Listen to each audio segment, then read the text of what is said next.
Hi, and welcome to Mountaintop Media. I am Leslie, and today I am joined by Shiree and Rhonda from Shasta SuperMoto, and we are going to be discussing what's going on with the Motorsports Park. How are you guys? We're Great. Great. Yeah? How are you? So I was at the Reading Chamber of Commerce meeting. By the way, yes, I'm aware I have to go more often, but so do you, Shasta County. Get involved, get out there. We have been involved at the county level, and we have let the city go to sleep, and now it is a hot mess. So get there, get involved. But I was there, and you guys were speaking, and you guys had a whole group with you, including, oh my goodness, the little girl was mic drop moment, right? Mm-hmm. So tell us what brought you to that city council meeting, and then we'll dive deeper into the other stuff.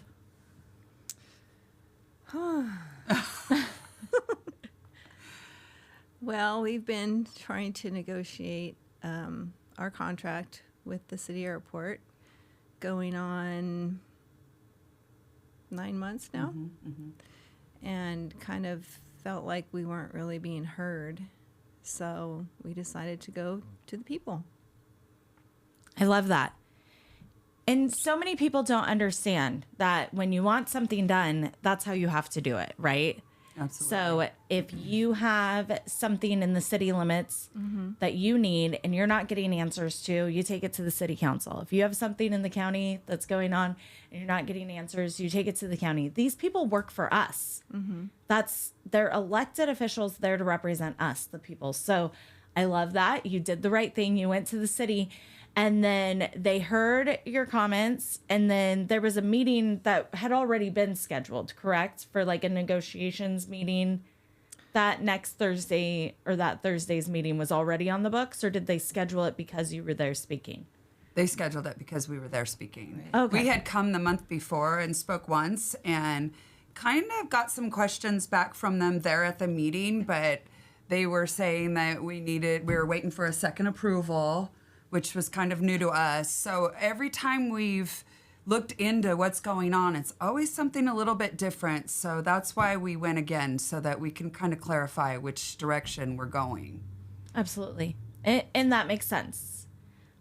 So then they had another meeting, and I got to join you guys for that, where it was the two smaller clubs, and we're having like a negotiations meeting. What are your conflicts? What are the barriers? What are your expectations, right? So that meeting was Andy from the airport, Steve Bade, our interim, I always want to say CEO, but he's the city manager.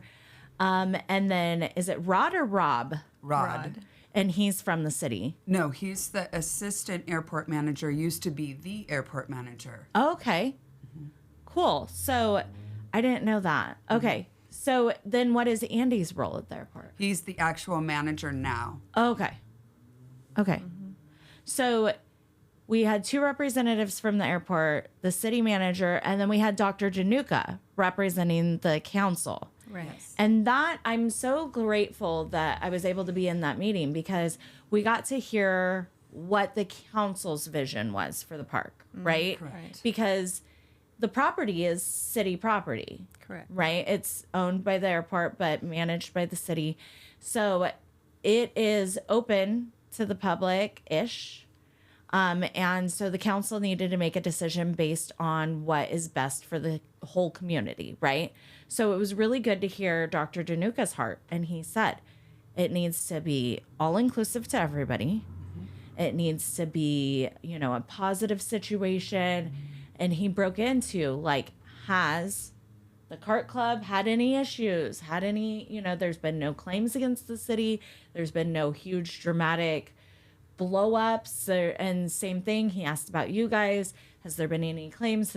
And overall, his outcome was, sounds like they've been model tenants, right? I found it awesome that he also asked how the relationship was between all parties. That was really key for me, because to me that shows that he's really working on a resolution.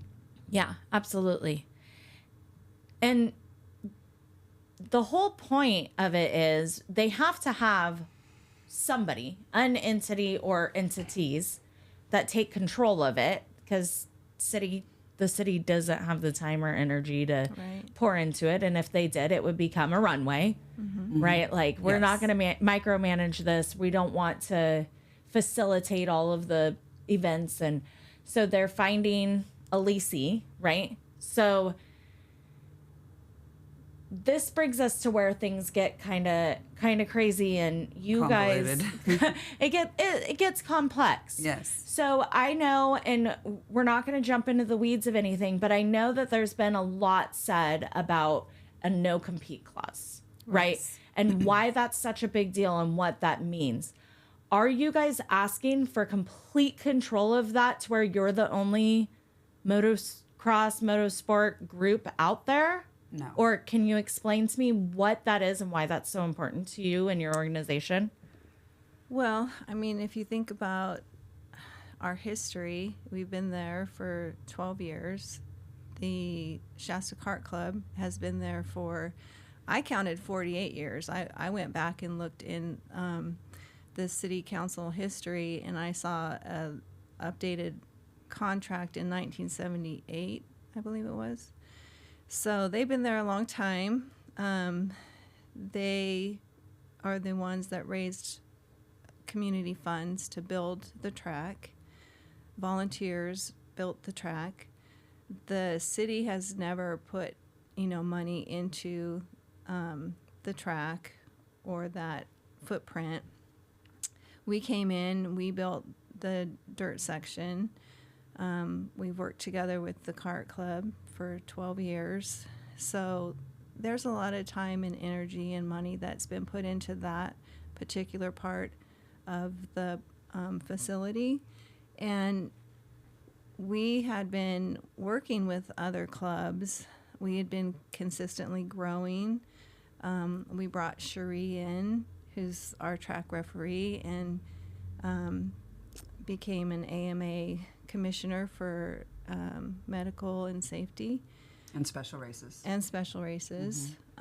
So we've been continuing to grow and bring people in. We actually brought in drift cars.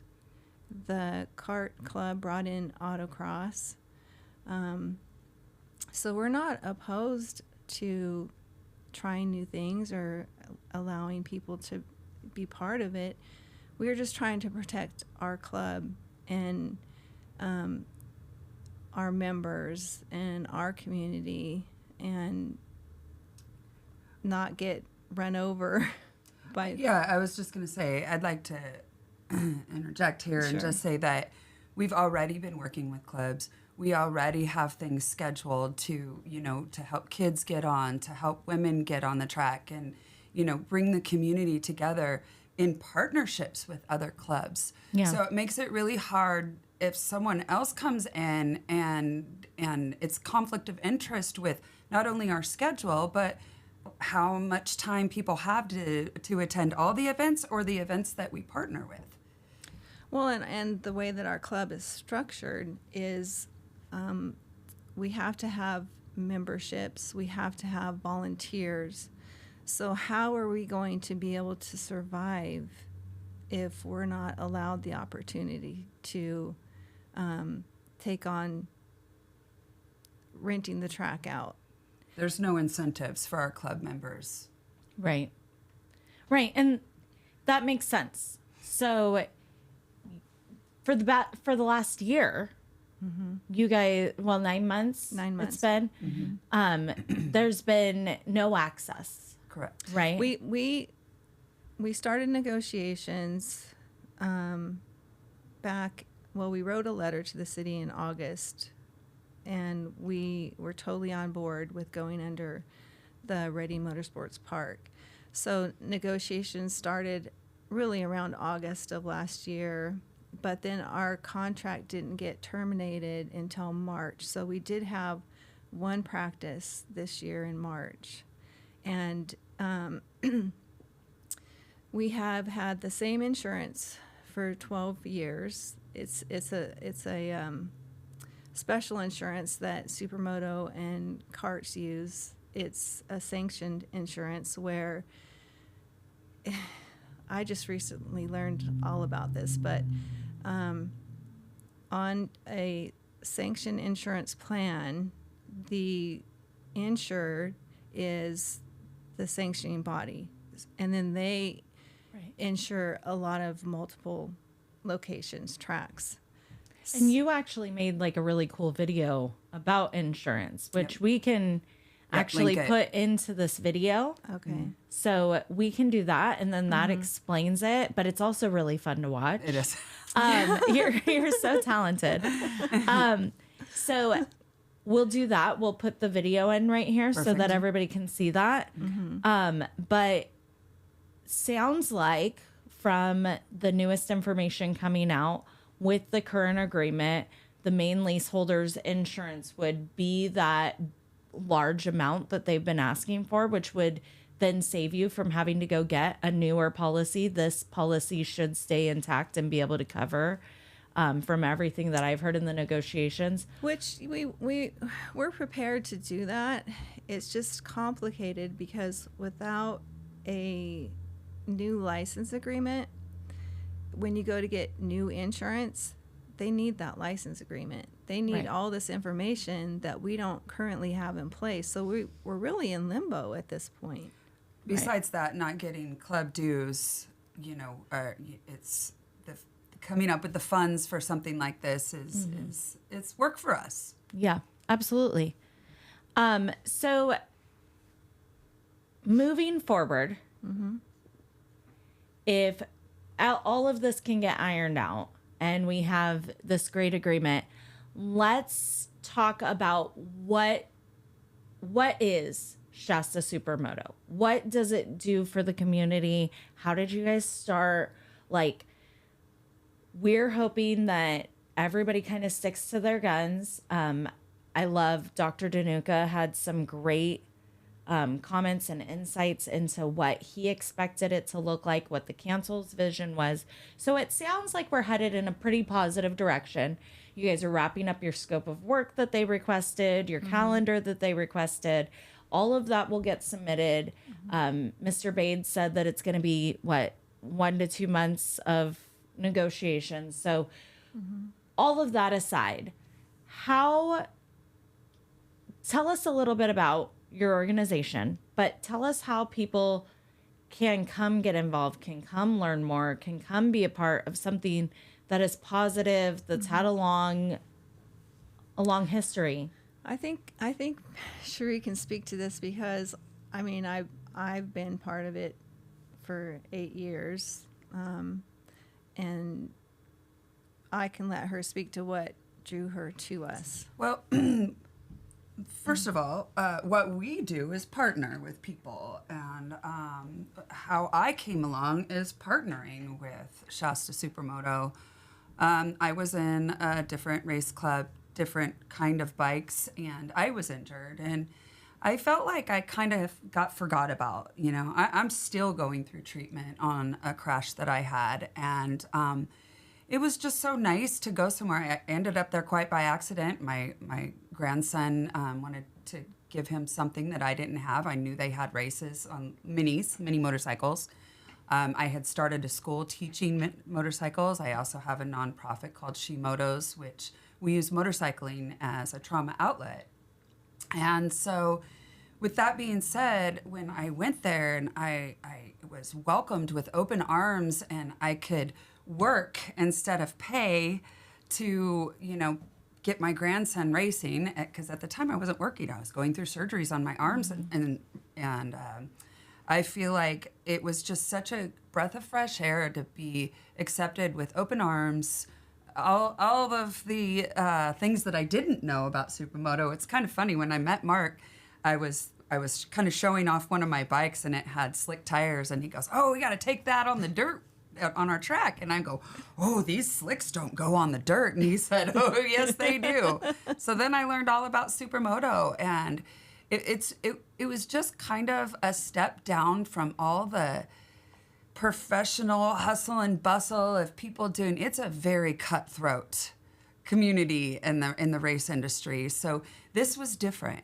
And I ended up selling all my stuff and moving here and building a house. But my point is that we're a community that supports community. And there's all sorts of people that put their input in, like one mom does all the cooking and feeds everybody, and you know, her kid gets free race fees, you know, and you know, with me, I became a referee, and I go and I have massive amounts of education that I have to do as a national referee and commissioner, and I have to continue that education, and they've helped, you know, guide me, and they've helped support me through that. So I'm one person in all of the people in the 12 years that Shasta SuperMoto has helped, and we've grown because of it.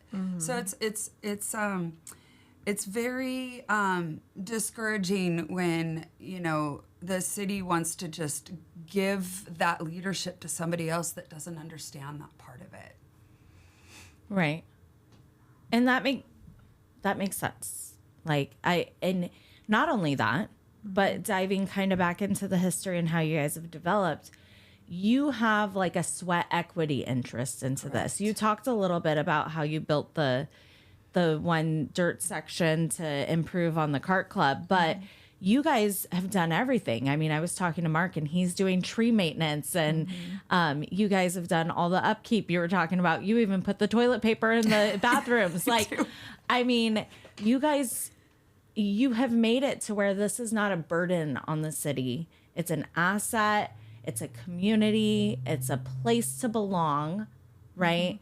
So how do people get involved in this community? How can people find you? How can they get connected? How can they support you in everything that you guys have going on, so that once this has a resolution, no matter what that resolution is, when you guys are ready to just like, what do you do when a race starts? Wave a flag or drop a line, right? Like you do something when you're Green ready. light, green flag. Yeah, when you're ready to do that and take off. How can somebody be involved with it and jump in?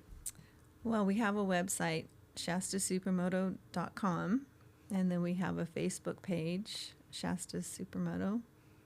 On Instagram, Shasta SuperMoto. This stuff is like... We try to keep it all up with the old lady. Well, and you know, I make our own trophies, which is It's a huge expense. We do a lot, but we've had so much fun.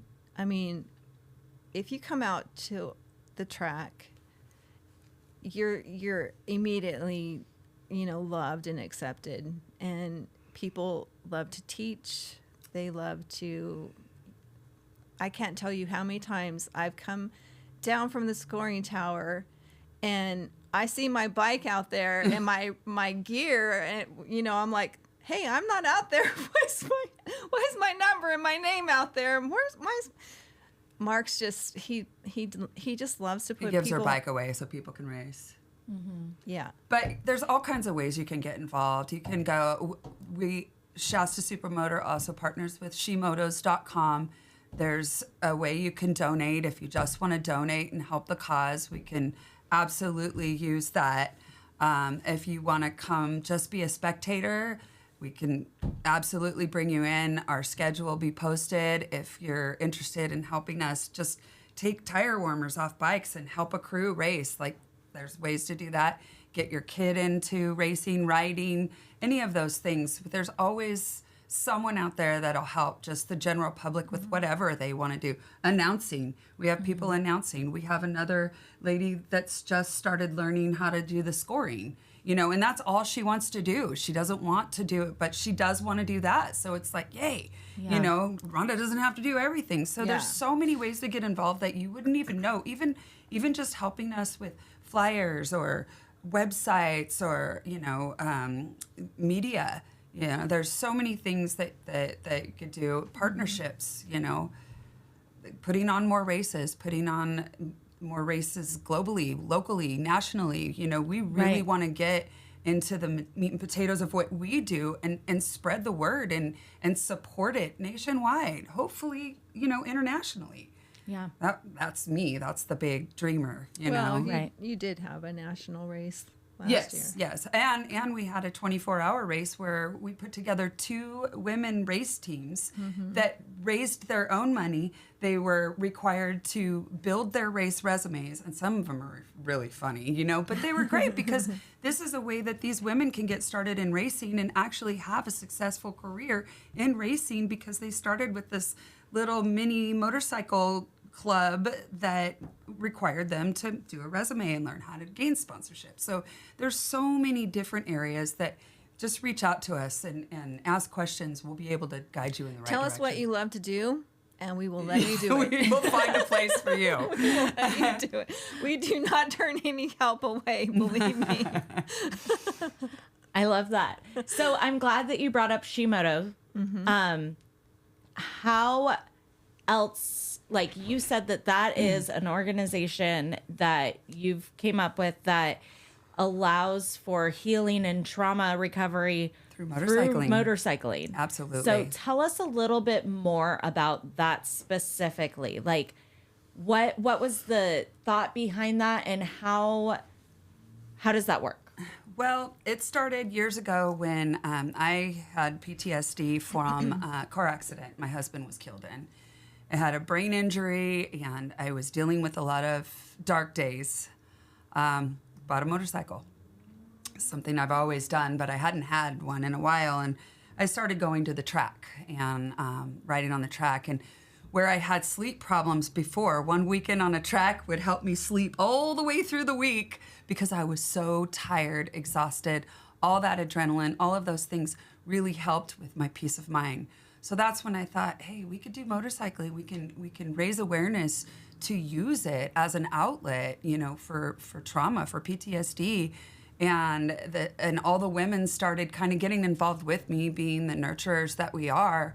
And we started having track days specifically designed for more women to get on track because it's so daunting when you walk up to a racetrack with a motorcycle, especially if you're on a bigger bike, and it's all men, and they're like, "Who's this chick?" And then you're under a microscope.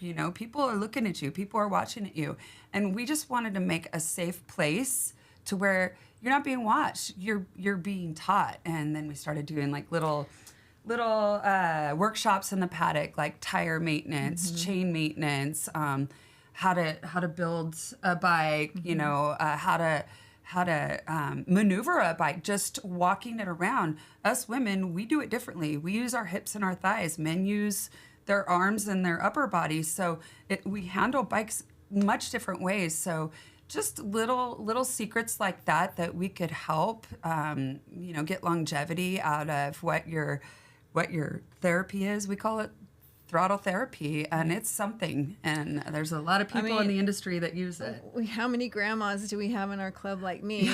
And we're comical to watch race. We're very competitive. Yes. And I'm not even kidding you. I hadn't been on a bike in 2 years because I got really busy with running the event. But finally one day I was like, okay, I'm getting on my bike, and nobody expected it. And I geared up and went out there.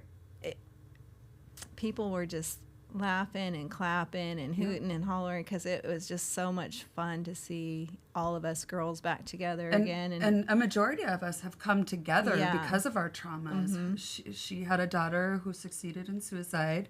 My husband was killed in an accident. We have another friend whose son died of cancer. A lot of us, we use our time together as well as our time on the track as that outlet, and us not being able to be on the track and being locked out. We still get together, but it's just not the same as Right. rubbing There's no elbows with throttle my girl. therapy. No, Yeah. we love that stuff, and women do. You know. So I love that. And I was just thinking, as a mom, I definitely not a race mom. Right. Maybe one day I've got some littles.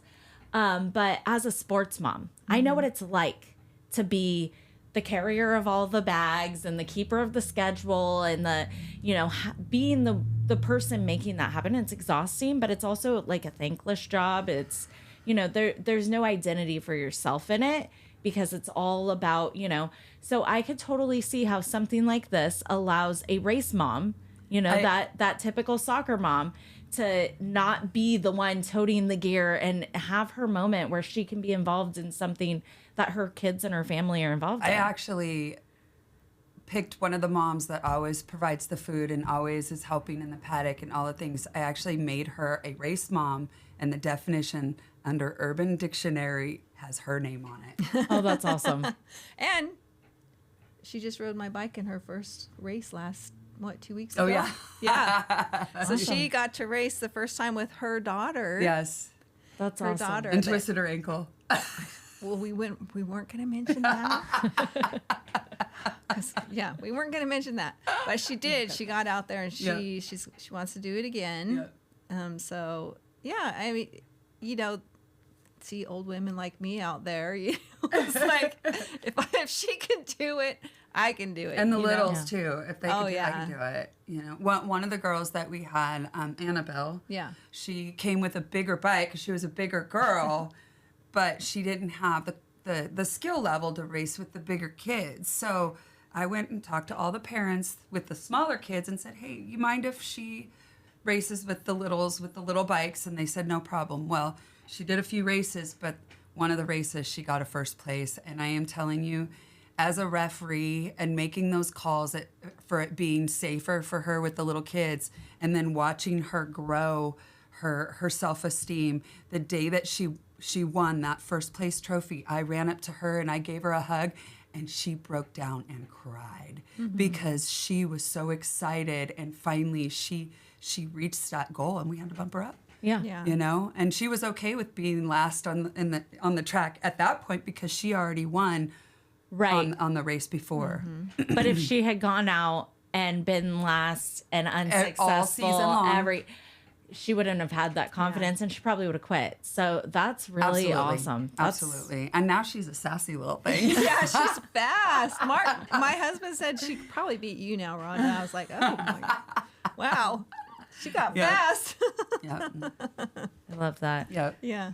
All right. Well, thank you for what you guys do for the community. Thank you for providing such a fun. I mean, you guys are just fun. I can't even imagine what it's like when you're allowed to go 90 miles an hour or whatever you do out there. Like, We'll get you out there. you guys are fun. So thank you, Well, thank you. for Thank being a you. part of this. Yeah. And thank you for fighting. Keep staying in it. Don't give up. Go. We're racers. We don't know Yeah. how to quit until little that competitive. Little competitive. We're racers. it. We don't quit. And we want everyone to come. That's one thing that I know for sure, that once that helmet goes on, it doesn't matter if you're on the spectrum or you're a different color or you're a girl with a ponytail. It's all on the track. We're doing the same thing. We're gaining the same skills, experience, and self-esteem. And that's huge. Yeah. I love that. I love you guys. You just want it to be successful and for everybody. Absolutely. So I love that the takeaway is this is not one of those inclusion through exclusion situations. You guys Right. want everybody involved, everybody there. You just have so much into this. You we guys want to have take put care of what we build. sweat and time and energy and money, and you want to see it be successful. And it's your baby, it's your child. You want to be involved, and I don't see how that can be a bad thing. Well, we want to pass it on to like mine. We have somebody in mind that we want to pass it on to. He's very young right now, but his heart is the same as ours, and his passion is the same as ours. So, we want to be able to pass on what we started to somebody that will continue.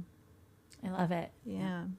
Generational happiness. Yes. All on the court or Yes. all on the track. Yes. I love it. Yeah. I love it. All right. See, I can't get out of my It's like basketball dancing. mindset. You can't be sad when you're dancing. Yeah. Or singing. Or well, Or making a joyful noise. I mean, yeah.